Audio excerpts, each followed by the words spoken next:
unção dos céus, quer no meu falar, quer no ouvir dos santos, nos dê unção celestial, Senhor. Amém.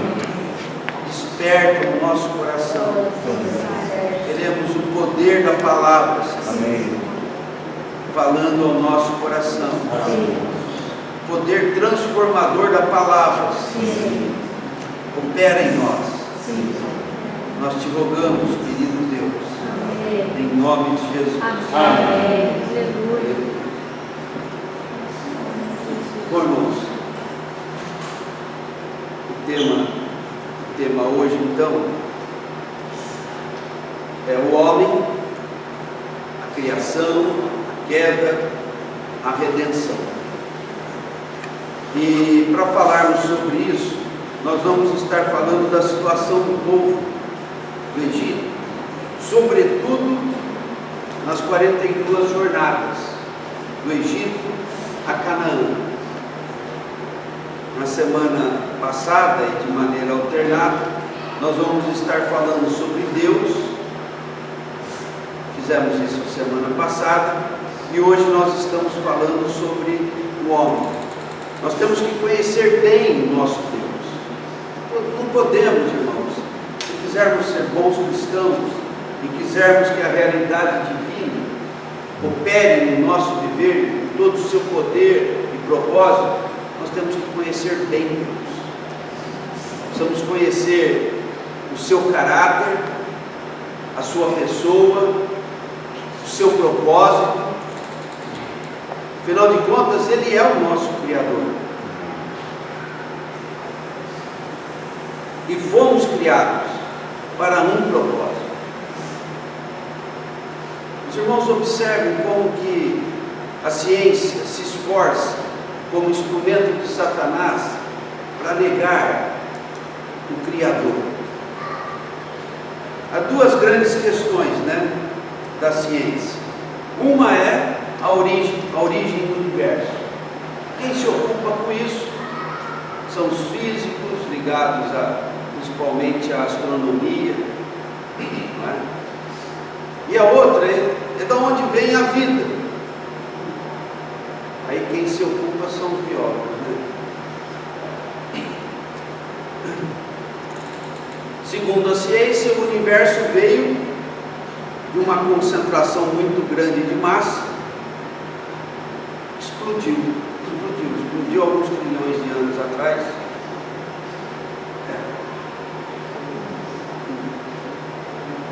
E a vida foi uma coisa, me corrija aí, né?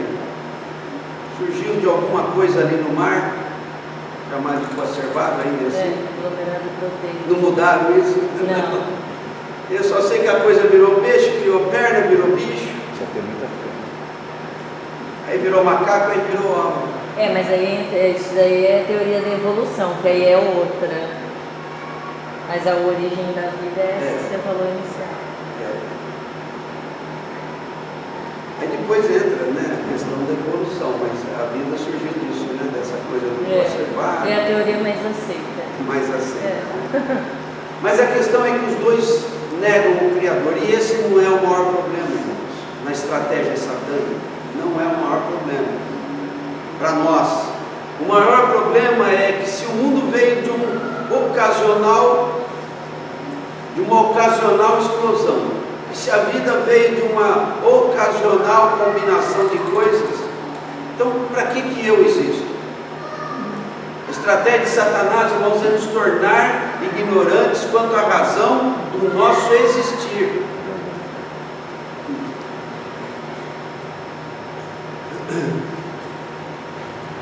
Então, irmãos, nós temos que conhecer Deus, nosso Criador.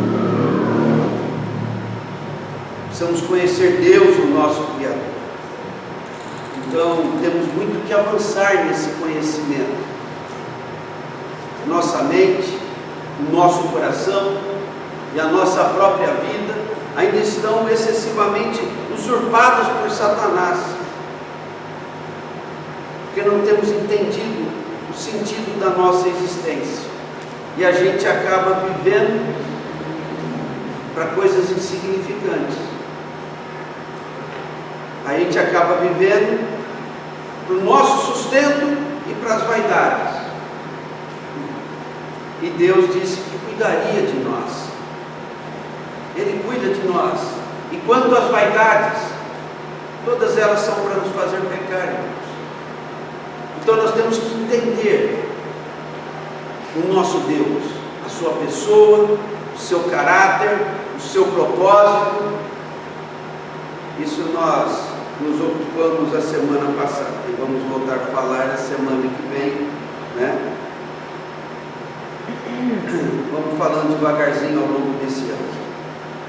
E a outra situação é conhecermos o homem, conhecermos a nós mesmos. Um assunto está ligado ao outro. Tá, então eu preciso saber por que Deus me fez. Por que eu estou vivendo essa vida? Com que eu estou envolvido?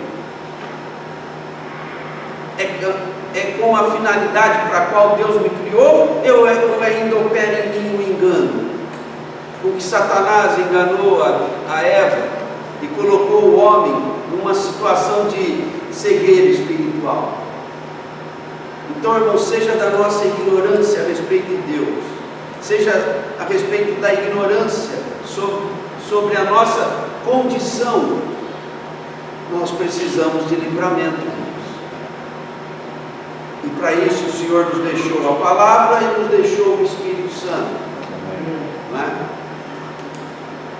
O Espírito Santo usa a palavra para nos trazer a verdade, ao conhecimento da verdade. Amém. E é no conhecimento da verdade que nós vamos começar a experimentar libertação. Amém. Não é? Então, talvez eu seja o crente mais velho aqui. Ah não, acho que eu perco para o irmão José. Ele é crente antes de mim. Nós ainda precisamos de muita libertação. Precisamos de muita libertação. Escapar de todos os laços malignos, escapar de todo engano, de toda mentira e vivermos a plenitude do Espírito Santo. Amém. Para isso o Senhor está trabalhando. Então, irmãos, vamos ver, sem pressa, a questão do homem na criação, na queda e na redenção. Como Deus nos criou. O que aconteceu que ficou tudo tão ruim? É a queda. E o que Deus faz para nos restaurar? Ele nos retira. Então vamos falando devagarzinho esses assuntos. E na Bíblia, irmão, nós temos uma história preciosíssima, que é a história do povo de Israel. E a história desse povo fala muito claramente do homem, o que ele se tornou e como ele procede para com Deus. O povo de Israel não era qualquer povo. Na semana passada eu falei desde quando Deus criou o homem. Adão foi expulso do jardim do Éden por causa do pecado, da transgressão. E a humanidade começou a se formar fora do jardim do Éden, já fora dos propósitos de Deus, já debaixo do engano e da escravidão do pecado. Caim mata Abel, a primeira tragédia fora do paraíso. Que a primeira tragédia mesmo foi dentro do paraíso, mas fora do paraíso nós temos a primeira tragédia. Fora do paraíso nós temos a primeira tragédia no assassinato de Abel. Olha que coisa horrível, irmãos. O primeiro ser humano foi um assassino frio do seu irmão, por motivos fúteis. Teria agravantes. Não foi em defesa própria, foi por motivos fúteis. Caim sai da presença do Senhor e começa a formar uma sociedade sem Deus. O Senhor dá outro filho para Adão e Eva no lugar de Abel, que era um justo. Esse terceiro filho que a Bíblia nos conta de Adão e Eva se chamava Sete. Então Sete foi dado em lugar de Abel. É muito significativo que ele tenha sido, que a Bíblia nos diga que ele tenha sido dado no lugar de Abel. Por quê? Porque Caim é aquele que encabeça a sociedade pervertida. E Abel é aquele que lidera a sociedade redimida. Então tem um que quer ficar no pecado, Caim. E tem outro que quer sair do pecado, Abel. Abel então é o primeiro mártir da história da humanidade. Morreu porque era justo, irmãos. Então o Senhor dá um outro no lugar dele, Sete.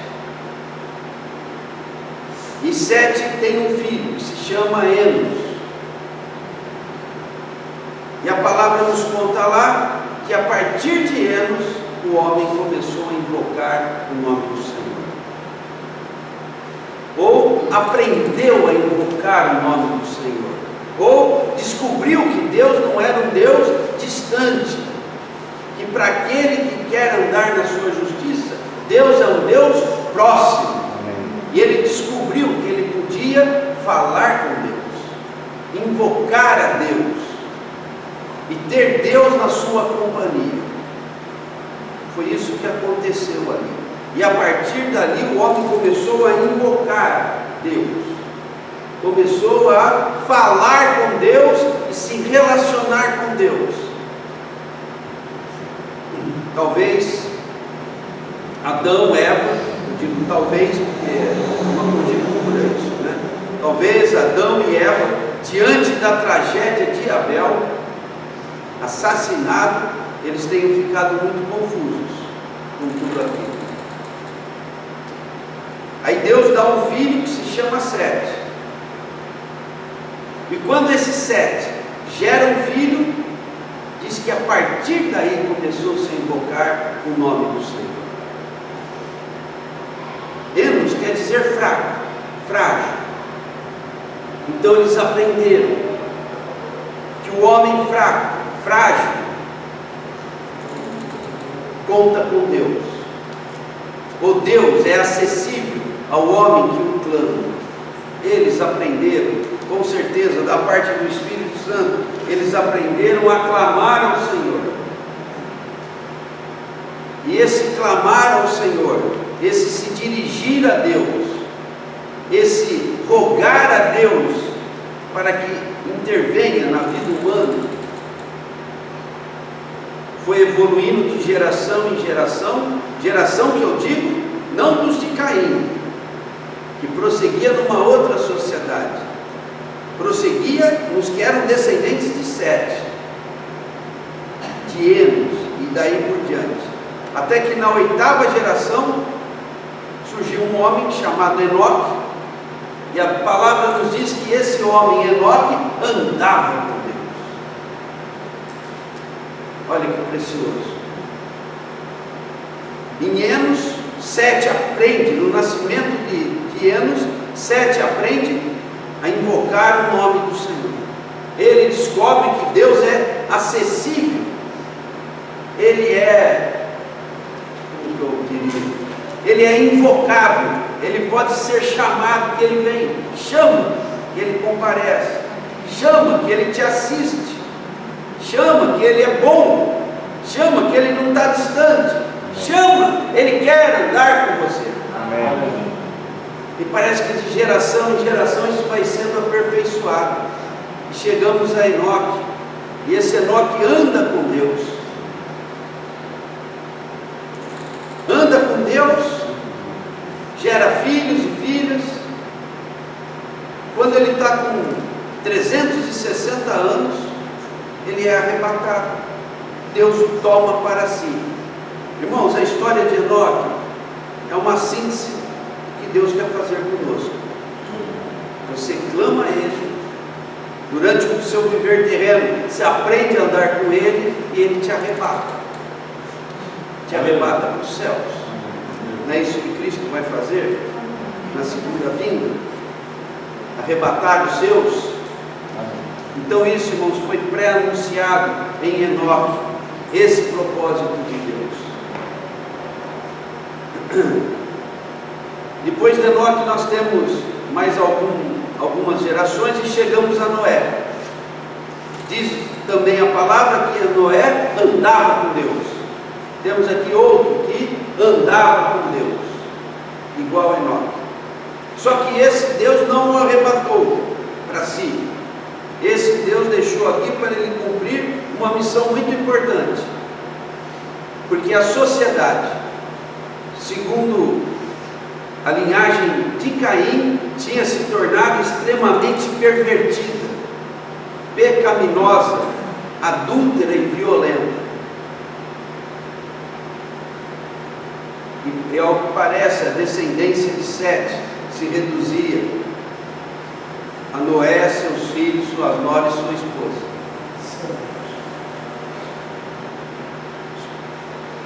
Eu não sei se é correto dizer isso que eu estou falando, mas é o que está evidente ali.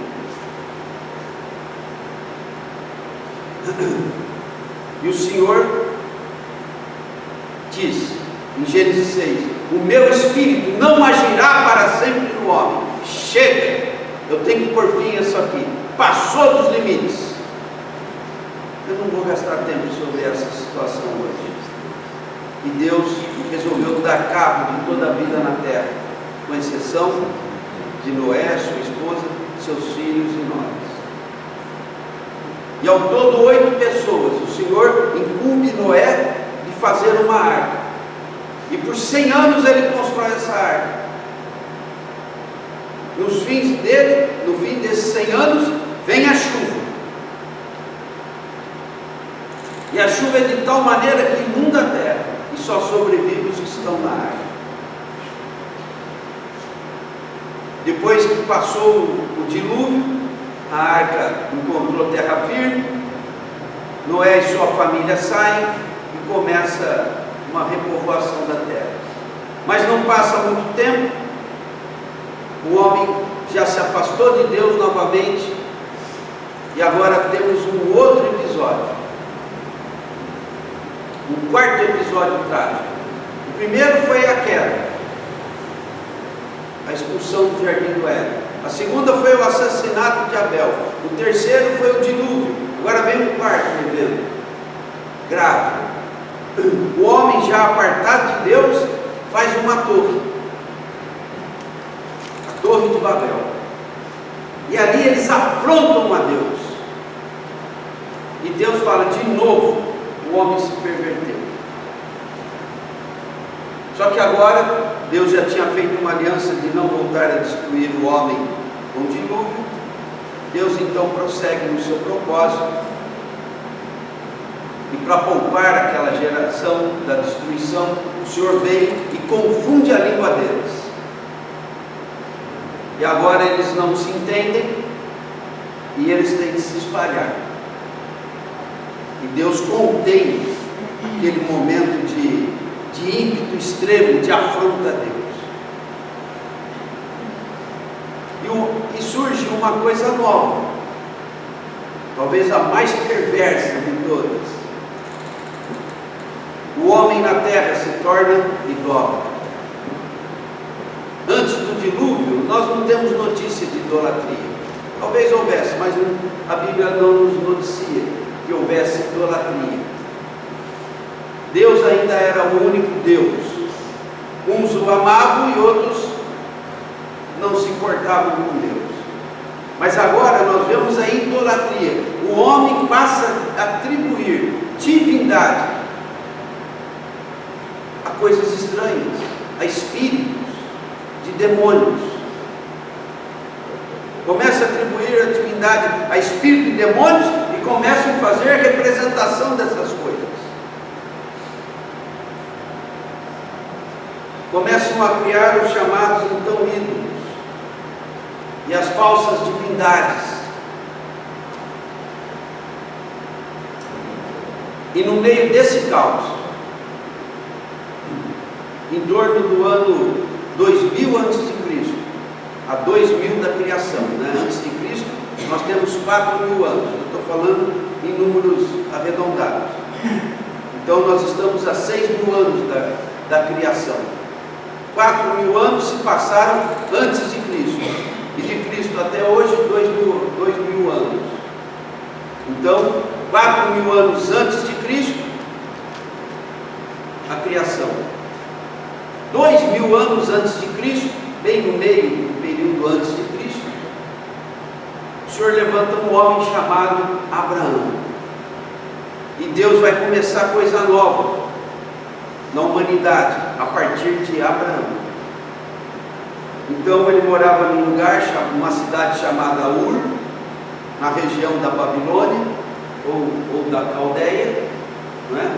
E ali o Senhor se revela a Abraão como o único Deus, porque a mentalidade humana já estava contaminada da idolatria, ou como se chama mais tecnicamente de politeísmo. Muitos deuses, politeísmo, né? Deus, politeísmo. Então a mentalidade do homem era politeísta, né? E até hoje o homem é politeísta. Isso fica muito evidente no lado mais oriental do mundo. Então você vai na Índia tem deuses para todo lado, né?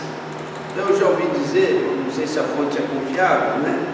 Mas como tem muitos ídolos no lar, muitos cultos, os deuses lá chegam a 200 milhões, numa população de mais de 1 bilhão de pessoas. Você vai caminhando pela China, pelo Japão, né? Então os templos budistas cultuam a ídolos. Acho que os irmãos já tiveram a oportunidade de ver isso, né? Tóquio e as cidades do Japão são muito cheias de templos. Então, do mesmo jeito que aqui você anda e vê templos católicos, templos evangélicos, lá no Japão você anda e vê templos, cada bairro tem o seu demônio de adoração lá. São templos suntuosos, né? Coisas japoneses. Então, Deus tira Abraão dali. Então Abraão, naquele contexto, é um homem a quem Deus vai restaurar do mais profundo abismo, do abismo da idolatria, e vai fazer dele uma bênção para toda a terra. Então o Senhor faz várias promessas para Abraão, que dele viria um descendente, tanto um descendente na carne como um descendente espiritual, que é Cristo. Na carne é Isaac,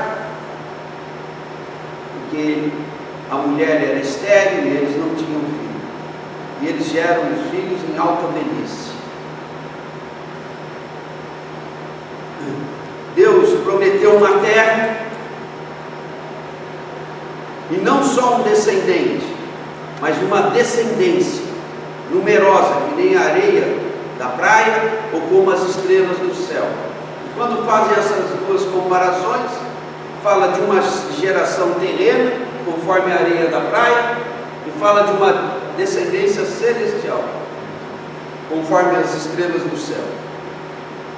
Então está dizendo que de Abraão seriam benditas todas as nações, ou todas as famílias da terra.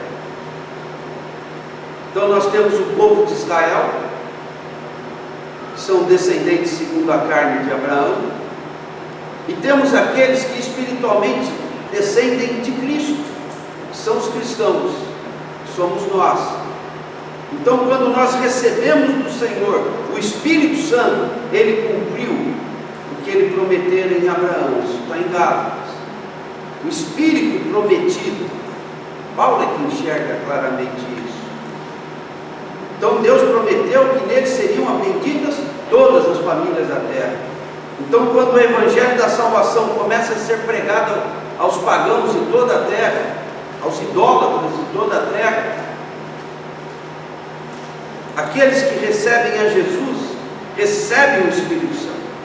Aí chega neles a bênção que Deus prometeu que viria de Abraão a todas as famílias da terra.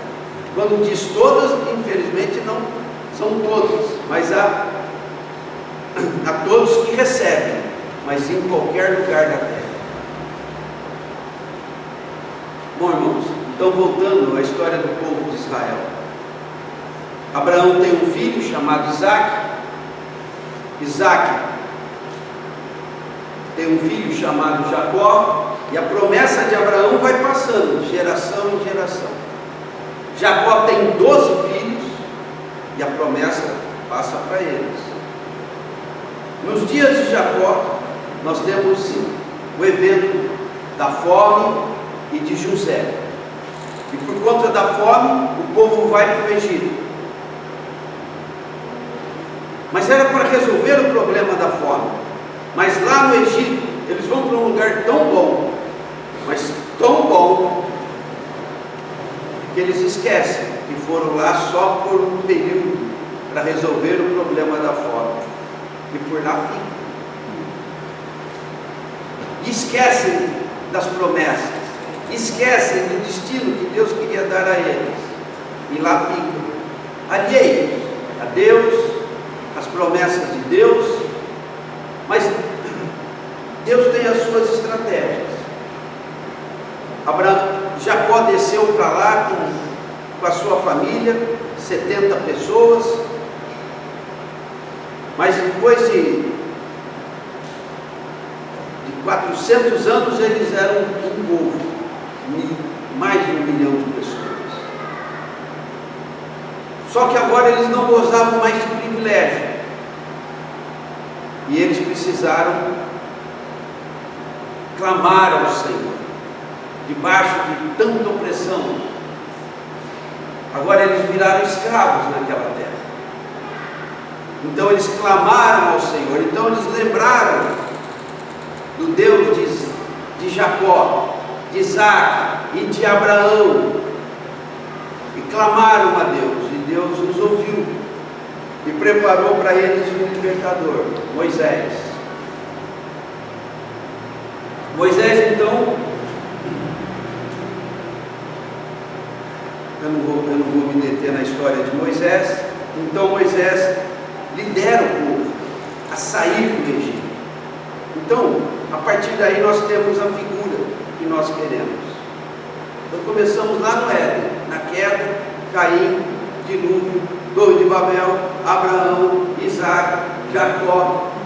E agora nós temos o povo de Deus escravo no Egito, debaixo de Faraó. Irmãos, a partir daí começa uma história, que é nela que nós vamos nos deter esse ano. Irmãos, a história desse povo fala de nós. Nós temos que nos ver nas virtudes e nos defeitos desse povo. Na verdade, bem poucas virtudes e muitos defeitos. Mas eles são o povo de Deus. Tem coisas estranhas, irmãos. Esse povo de muito defeito. Quando um rei, inimigo de Israel, na caminhada do deserto, querendo fazer mal àquele povo no deserto, contratou um profeta chamado Balaão. Esse Balaão era um fanfarrão, um profeta fanfarrão. Ele falava por Deus mesmo, era gozado. Ele não era do povo de Israel, ele era um profeta. Mas ele falava por Deus, mas ele era fanfarrão, picareta, profeta picareta. E ele dizia que só falava o que Deus mandasse. E nisso ele foi correto. Ele só falou o que Deus mandou, na visão, na profecia que ele pediu a Deus quanto ao povo de Israel. Mas o fato é que a palavra diz que ele aceitava suborno. Então esse rei contratou Balaão. E o rei pediu para que ele amaldiçoasse o povo de Israel. Ele falou: só vou falar o que Deus mandou. E por 3 vezes ele de fato foi usado pelo Espírito Santo. E o que saiu da boca dele foi bênção. Então, Deus, quando olha vê muito defeito, muita coisa para ser corrigida, muita coisa para ser disciplinada, muita varada vai ter que dar, mas são meus filhos, tá? São meus filhos. Mas quando vem outro querer pôr defeito, ele diz: eu não vejo defeito algum. Estranho, né? Imagina que eu comece a te elogiar, Elaine, e te enaltecer, não põe defeito nenhum, só fala das suas virtudes. Você que é mulher crente, você sabe, está exagerando, né? Está viajando. Está viajando. Então qualquer um de nós aqui que for honesto, se começar a ouvir muito elogio, você vai falar: não, estou gostando da parte do elogio, mas não é só isso. Mas quando Deus usa Balaão e fala, ele fala: não, vocês são maravilhosos. Então o inimigo não tem direito de pôr defeito em nós. Quem põe defeito em nós é o Pai. Aí ele põe defeito, castiga, disciplina, põe na linha, porque é filho dele. Amém. Que filho há que o pai não corrige? Quanto mais Deus, né?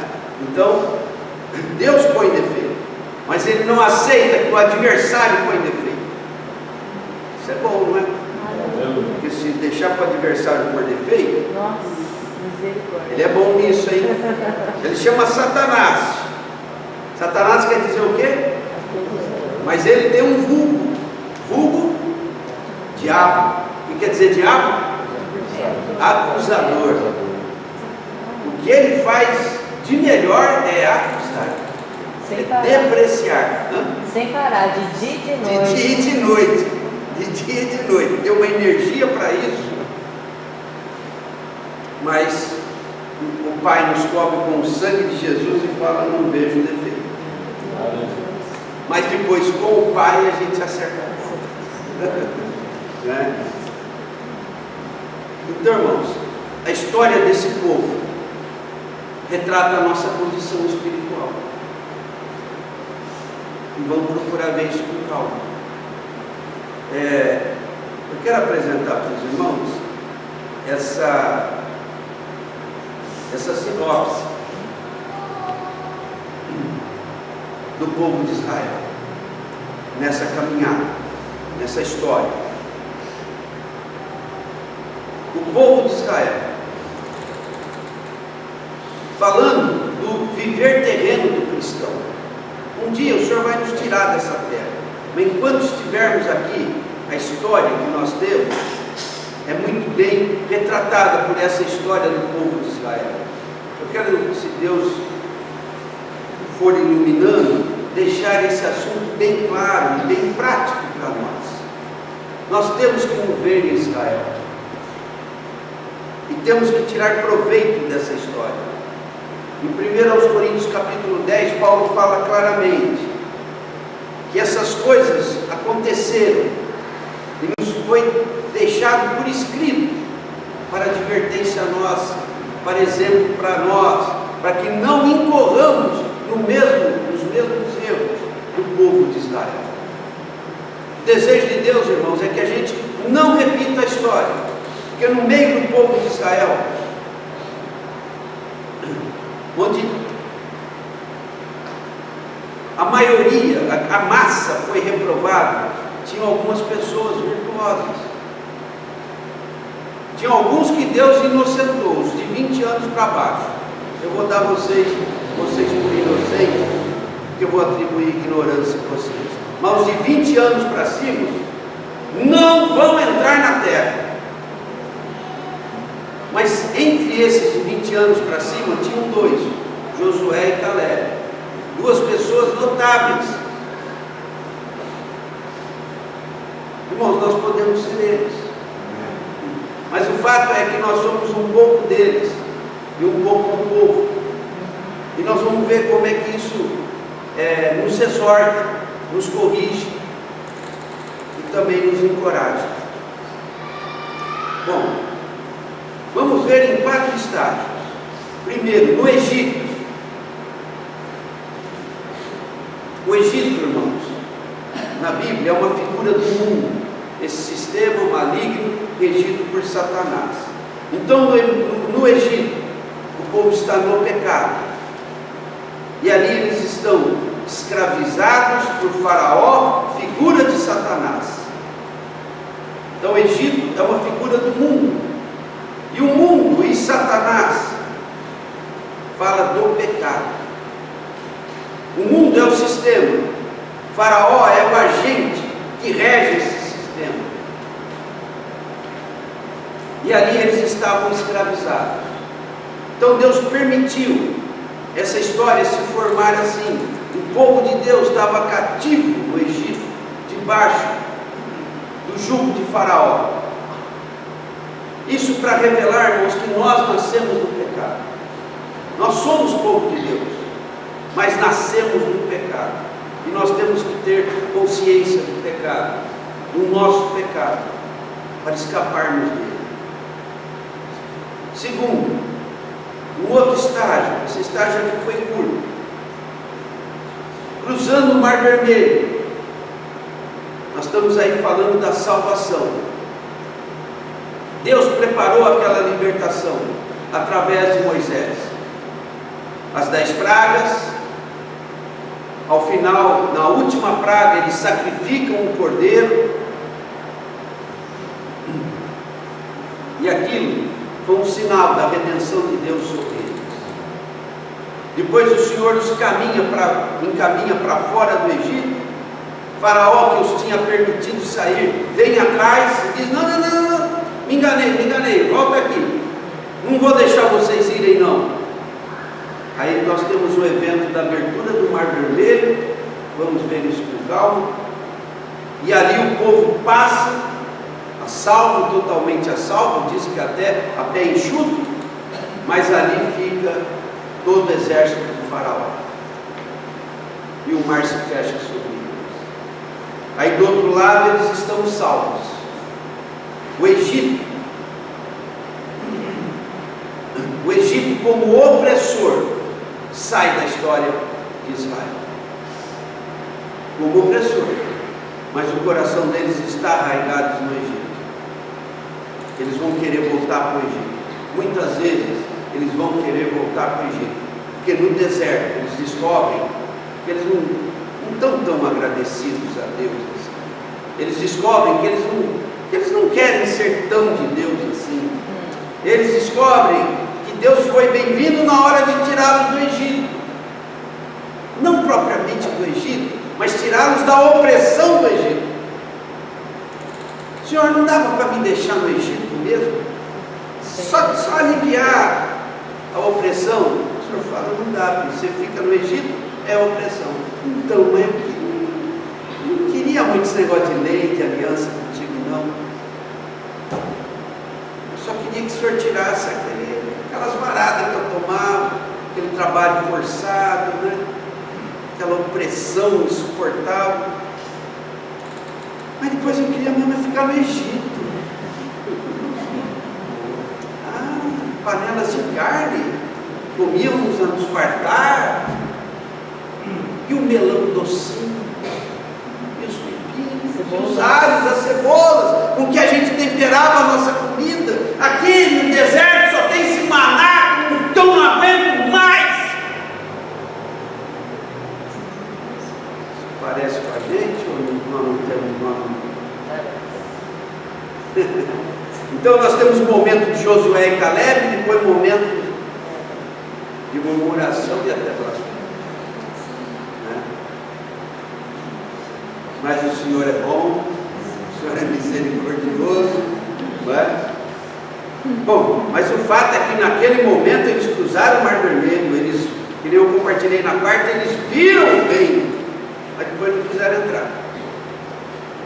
Mas viram, experimentaram libertação e viram o julgamento de Deus sobre Faraó, sobre Satanás.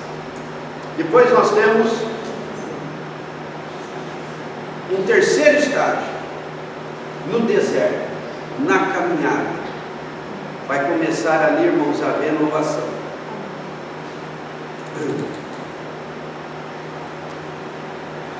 A situação é que a massa do povo se se rebelou contra Deus. Então, em Números 13, 14, tem um episódio que para Deus foi a gota d'água.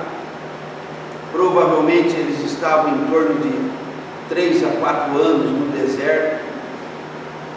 Deus mandou espias à terra, e os espias vieram trazendo o fruto da terra. Diz que um cacho de uva precisava de 2 homens para levá-los numa vara. E trouxeram o fruto da terra. E disseram: a terra é boa, é como Deus falou, mana, leite e mel, esse é o fruto dela. Mas nós vimos lá cidades fortificadas, vimos gigantes. Não bastasse o povo de lá ser de estatura maior que a nossa, tinha gente maior ainda, tinham gigantes, e nós nos sentimos como gafanhotos aos olhos deles. E na hora que eles começaram a virar a conversa para esse discurso, Josué e Caleb se adiantaram e falaram: não, vamos parar aí, vamos para cima deles, que nós vamos devorá-los como pão.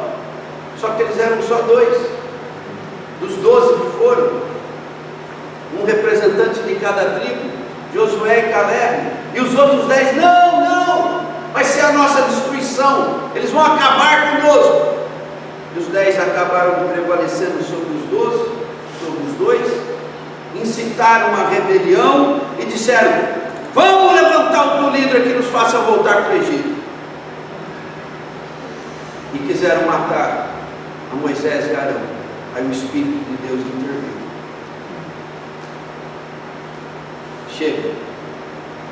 E Deus falou: Moisés, eu vou acabar com esse povo. Eu vou acabar com ele aqui, agora. Moisés falou: não, Senhor, não faz isso, não faz isso. Não faz isso, vamos falar mal de ti depois. O Senhor tirou eles do Egito e não deu conta de cumprir a tua promessa, e vão falar que o Senhor agiu mal. Pediu misericórdia de Deus para o povo. Aí Deus falou: tá bom, eu aceito, eu não vou acabar com ele. Mas tem uma coisa: os de 20 anos para cima não entram na terra, e o cadáver deles vai cair no deserto. Por isso a caminhada foi tão longa. Eu já mostrei para os irmãos a distância de onde saíram até onde que tinham que chegar, não era tão grande, era 500 quilômetros. Está certo que era deserto, era uma multidão, mas nós poderíamos falar numa caminhada tranquila, em 2 ou 3 meses, muito tranquila. Mas porque Deus tinha que renovar esse povo, tirar deles esse coração perverso, tirar deles a fascinação pelo Egito ainda, os costumes do Egito, a idolatria do Egito. Basta ver, irmãos, no começo da caminhada, Moisés foi lá receber as tábuas da lei. Por lá teve 40 dias. Quando desce, o povo já está adorando um bezerro de ouro, dizendo: ó, esse é o Deus que te tirou do Egito. E nessa, até o coitado do Arão caiu, nem um pato.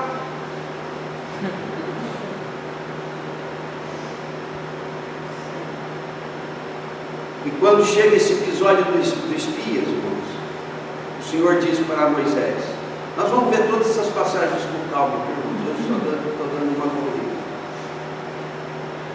Disse para... esqueci o que eu estava dizendo. Eu fui, né? Ah, sim. Então, o Senhor disse para Moisés: os que vão entrar são só os que forem de 20 anos para baixo, e os que nascerem no deserto. Essa geração cai no deserto. Mas entre esses de 20 anos para cima, tinham 2 exceções: foi Josué e Caleb. E o Senhor disse: porque neles houve outro Espírito. Não está falando do Espírito Santo, está falando do Espírito deles, da reação deles à condução do Espírito Santo. Isaías 63 fala de como o povo resistiu ao Espírito Santo no deserto. Esses dois não resistiram ao Espírito Santo. Então, eles são os únicos de 20 anos para cima que entram na boa terra. Porque, inclusive Arão, inclusive o próprio Moisés, não entrou. Moisés por outras razões, né? Então, no deserto, irmãos, houve esse processo de renovação do coração do povo. Entre eles foi a renovação do povo. Na nossa experiência, irmãos, tem de ser a renovação do coração. O velho homem tem que cair. Então, o que nós vemos ali é Deus, por aquele povo, que era povo de Deus, liberto do Egito. Nós vemos esse povo vivendo Deus no nível da alma. É o governo do eu. Eu mando, eu controlo, eu digo o que eu quero. Eu não gosto. Maná todo dia, eu não gosto. No deserto não tem shopping, eu não gosto. Não tem nenhum graal, não tem nenhum bar de beira de estrada, não gosto. Vou voltar para o Egito. Não quero prosseguir nessa viagem. Vou voltar para o Egito. É o eu, o eu, o eu, o eu, o eu. Irmãos, esse eu, como representação da minha vontade própria, sujeita ao pecado que habita em mim, tem que morrer, irmãos. Esse eu tem que morrer. Tem que surgir em nós um novo eu, submisso ao Espírito Santo. Paulo diz assim em Gálatas 2:20: já não mais sou eu quem vive, mas Cristo vive em mim. E agora esse viver que eu tenho na carne, vivo pela fé. Ele fala dois eus aí, um que não vive e outro que vive pela fé no Filho de Deus. O grande Saulo, perseguidor da igreja, zeloso de Deus, zeloso da lei, morreu. Não vive mais. Começou, tomou o golpe fatal lá no caminho de Damasco. E tudo que lhe era precioso, ele falou: considero como lixo, como esterco, para ganhar a Cristo. Então, irmãos, o que tem que acontecer na nossa vida é isso. Esse eu carnal, onde eu escolho, eu estou no controle, a vontade de Deus. Ah, irmão, vontade de Deus. Irmão, ora se você deve comprar ou não, ora se você deve fazer ou não, ora se a atitude é essa ou não. É verdade, irmão, precisa orar. E ora coisa nenhuma. Não pode terminar bem, irmãos. Tem que cair no deserto. Então, quem é que entra na boa terra? É aquele que desistiu de si. São os que nasceram no deserto e aqueles que foram poupados por Deus de 20 anos para cima, para baixo. Nós vemos aí um processo de restauração do homem, a morte e o velho homem e o novo nascimento, o fim do velho homem e o crescimento do novo homem. E por fim, irmãos, nós temos um quarto estágio, que é Canaã. Irmãos, lembrem que nós estamos falando do viver terreno do cristão. Canaã fala da plenitude do Espírito Santo no povo de Deus. Quando eles chegam lá, eles não estão perfeitos, mas eles são governados pelo Espírito Santo. Infelizmente, aquilo não dura mais do que a geração de Josué, mas quando eles entram lá, eles entram no governo do Espírito Santo, tomam posse da terra, e é um arraso para o adversário. Se Deus quiser, nós vamos ver essas histórias também. Povo, coração do povo da terra, opositores, demônios, o coração deles derretia de medo daquele povo santificado. Mas aquele povinho que saiu do Egito, só Jesus salvando, só a misericórdia de Deus cobrindo. Mas esse povo renovado, não mais no governo do eu, reduzido ao governo do Espírito Santo, eles chegam poderosos.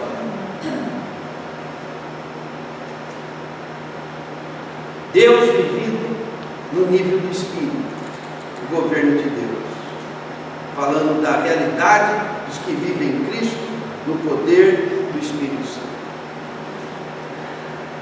Para encerrar, irmãos, na quarta-feira eu falei de ver o reino e eu falei de entrar no reino.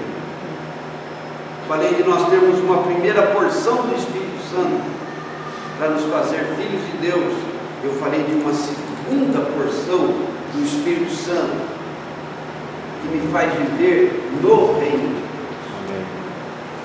Então, irmãos, a situação no deserto é aquela que eu estou vendo bem, mas porque quem está no controle, quem é o rei, sou eu mesmo, não entra no reino de Deus.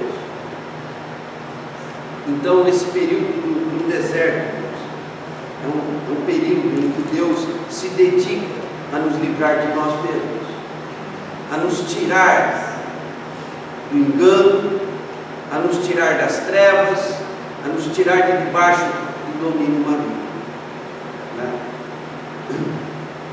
Na história do povo de Israel, o deserto durou 40 anos. Para nós, esses 40 anos, irmãos, é um período simbólico de prova e renúncia. Nós vamos voltar ao final, à conclusão que nós tivemos sobre o que nós estudamos sobre ser discípulo. Qual que é a palavra-chave em todo o assunto de discípulo e mestre? Renúncia. Então, o período do deserto é para nós entendermos a renúncia. Então, irmãos, quanto tempo eu vou precisar para entender a renúncia? 5 anos? 10 anos? Quando que a plenitude do Espírito Santo vai chegar em mim? Quando que o governo do Espírito Santo vai ter lugar em mim? Quando eu vou ceder? Irmãos, nós sofremos por falta da plenitude do Espírito Santo. É até uma questão de inteligência. Cede que é melhor. Cede, entrega, renuncia. Deixa o Espírito Santo nos introduzir definitivamente no reino, na realidade do reino, no governo do reino, no domínio do reino. Nós estamos aprendendo isso, né, irmãos? O Otmani, ele conta no testemunho dele que ele relutava, ele tinha 18 para 19 anos, ele relutava em receber a salvação de Jesus, porque apesar de ser chinês, ele foi criado por pais cristãos, que já tinham se convertido.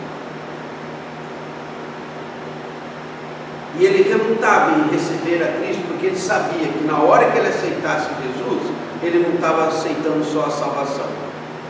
Ele sabia que a vida dele tinha chegado ao fim.